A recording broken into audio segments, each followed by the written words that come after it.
Practice set 3.1.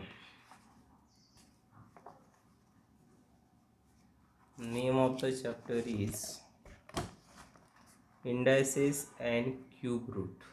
Third chapter. So first you have to write these laws of indices. M and n are the integers, then a raised to m into a raised to n equal to a raised to m plus n. याचा अर्थ काय होतो, हा जो ए आहे याला base म्हणतात आणि हा जो एम आहे याला इंडेक्स. हा बेस आणि हा एन इंडेक्स. तर इथे बघा बेसेस जे आहे इथे ए आहे आणि इथे पण ए आहे, म्हणजे बेसेस सेम आहे आणि त्याचं काय आहे मल्टिप्लिकेशन.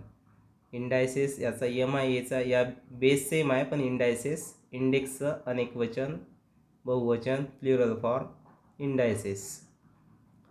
याचा जो इंडेक्स आहे एचा एम आहे आणि इथे पण एच आहे बेस पण इंडेक्स एन आहे आणि मल्टिप्लिकेशन असं जर का असेल तर a raise to M plus n, m आणि एनची आपण ॲडिशन करतो, इथे सम घेतो. ओके, मल्टिप्लिकेशन असलं तर.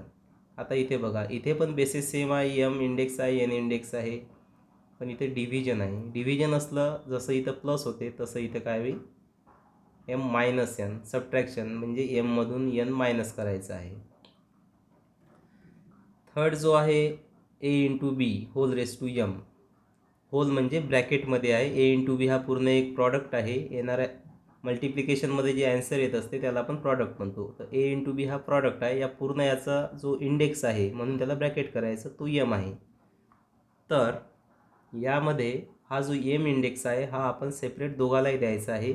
म्हणजे जसं बघा ए इंटू बी आहे तर ए इंटू बी आपण लिहित आहे तसंच, फक्त हा जो एम इंडेक्स आहे एवर पण येत आहे बीवर पण. बघा ए रेस टू एम आणि बीवर पण तो इंडेक्स आलेला आहे. असंच लिहितो आहे, फक्त एम हा इंडेक्स एवर आणि एमवर देत आहे आपण. त्याच्यानंतर फोर्थ रूल आहे a raise to 0 equal to 1, म्हणजे कोणत्याही इंटिजरचा कोणत्याही नंबरचा इंटिजरचा इंडेक्स जर का 0 असेल तर ॲन्सर 1 येते. फक्त एची व्हॅल्यू 0 जमणार नाही, कारण 0 रेस टू 0 झालं तर ते ॲन्सर 0 होईल. फक्त त्या कंडिशनमध्ये 1 येणार नाही. बाकी कोणत्याही नंबरचा इंडेक्स जर का 0 असेल तर ॲन्सर आपलं 1 येईल. Okay. Fifth rule is a raise to minus M. याचा जो इंडेक्स आहे बघा, हा जो एचा इंडेक्स आहे निगेटिव्ह आहे. बघा इथे निगेटिव्ह साईन आहे. ओके, हे निगेटिव्ह साईन मायनस एम.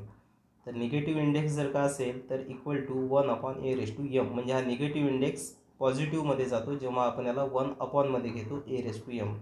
म्हणजे a raise to minus m equal to 1 upon a raise to m. पुढचा जो रूल आहे लॉज ऑफ इट लॉ आहे ए रेस टू एम हा ब्रॅकेटमध्ये आणि त्या पूर्ण याला ब्रॅकेट करून एन आहे. A raise to m whole raise to n, तर a raise to M into n. Okay. आणि सेवन्थ आहे a upon b whole raise to m equal to, जसं मल्टिप्लिकेशनमध्ये आपण हा एम इंडेक्स दोघालाही दिला तसंच डिव्हिजनमध्ये पण हा जो एम इंडेक्स आहे एला आणि बीला देणार a raise to m upon b raise to M. म्हणजे a upon b whole raise to m equal to a raise to m upon b raise to m. Okay. आणि ए अपॉन बी त्याचा index जर negative असेल तर काय करायचं, ए upon बीचा reciprocal घ्यायचा. हा बी अपॉन ए, म्हणजे बी वर जातो ए खाली येतो, बी अपॉन ए आणि मायनस एमचा जो इंडेक्स आहे तो प्लस एम होतो. हे झाले आपले रूल्स.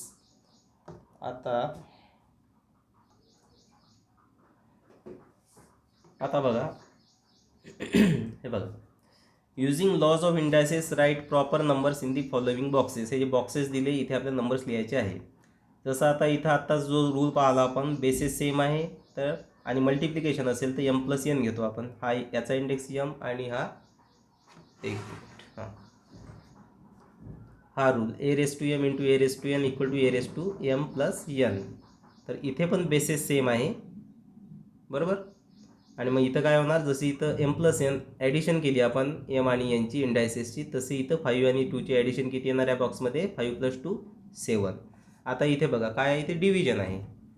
डिव्हिजन जर का असेल तर आपल्याला काय करायचं आहे बघा, डिव्हिजनसाठी रूल काय आपला मायनस करतो, सबट्रॅक्शन करतो आपण. मग 7 - 9 किती येणार आपलं, लहान नंबरमधून मोठा नंबर मायनस केला का आपला आन्सर निगेटिव्ह येते.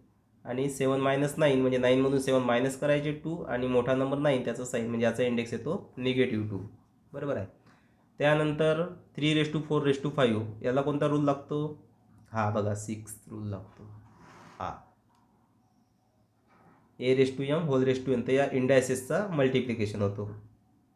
बरोबर आहे, m × n. तर इथे काय होईल मग, 4 5 इथे होईल तुमचा 20. नंतरचा रूल आहे 5⁻³ इथं कोणता, हा रूल लागतो. A⁻m इक्वल टू काय आहे, 1/A⁻m. तर 5⁻³ इक्वल टू काय होईल, 1/5⁻3. तर इथं प्लस द्यायची गरज नसते, तो पॉझिटिव्ह कन्सिडर केला जातो नंबर. ओके. त्याच्यानंतर आता सांगितलं मी तुम्हाला हा रूल A⁻0 असतात किती येते, 1.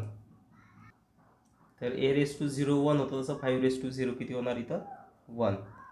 5⁻1 किती येणार आपला आन्सर, 5 येणार. कोणत्याही नंबरचा इंडेक्स 1 असता तर आन्सर किती येतो, 5. आता इथे बघा 5 × 7 हा 2 जो आहे वर पाहिलेल्या लॉसप्रमाणे हा 2 दोघाला आहे त्याचं, 5² आणि 7². इंडेक्स 2 असता त्याला स्क्वेअर म्हणायचं. डिव्हिजनमध्ये पण हा जो 3 इंडेक्स आहे 5ला आणि 7ला, 5³ 3 असला त्याला क्यूब म्हणायचं. आणि 5/7 असेल आणि निगेटिव्ह इंडेक्स असेल तर हा 7 वर जाईल, 5 खाली येईल, म्हणजे 5/7चं होईल 7/5 -3चा होईल +3. Okay. Now we see practice set 3.1. The question is, express the following numbers in index form. पहिला आहे 5th root of 13.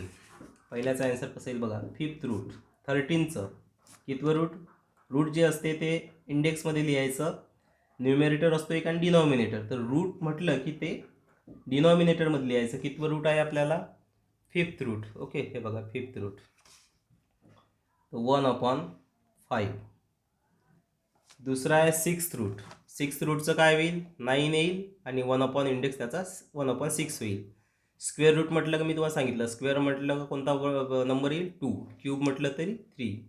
17 याचं काय, 17⁻1/3. 8th रूट म्हटलं का 100⁻1/. याला वाचायचं कसं, ⁻². हे बघा, समजा असा जर का नंबर असेल तर याला वाचायचं कसं, 2⁻² दी पॉवर, तो पॉवर म्हणते किंवा त्याला इंडेक्समध्ये 2⁻5. या 2ला बेस म्हणायचं आणि या 5ला पॉवर किंवा इंडेक्स. ठीक आहे. तर हा झाला फर्स्ट क्वेश्चन. नंतर पाहू आपण second question. Write in the form nth root. म्हणजे याला रूट फॉर्ममध्ये तुम्हाला वर्डमध्ये लिहायचं आहे, सेंटेन्समध्ये लिहायचं आहे, असं आहे. याला कसं लिहाल तुम्ही, हा सेकंड क्वेश्चन. हा write in the second question, write in the form nth root. याला कसं लिहाल, nth रूट कितवं रूट आहे, खाली जे असते डिनॉमिनेटरमध्ये ते रूट असते. सांगितलं तुम्हाला, इंडेक्समध्ये जो डिनॉमिनेटर असतो तो रूट. कितवं रूट आहे, तो 4 आहे. तर याला लिहायचं 4th रूट ऑफ कितीचं आहे, 81चं.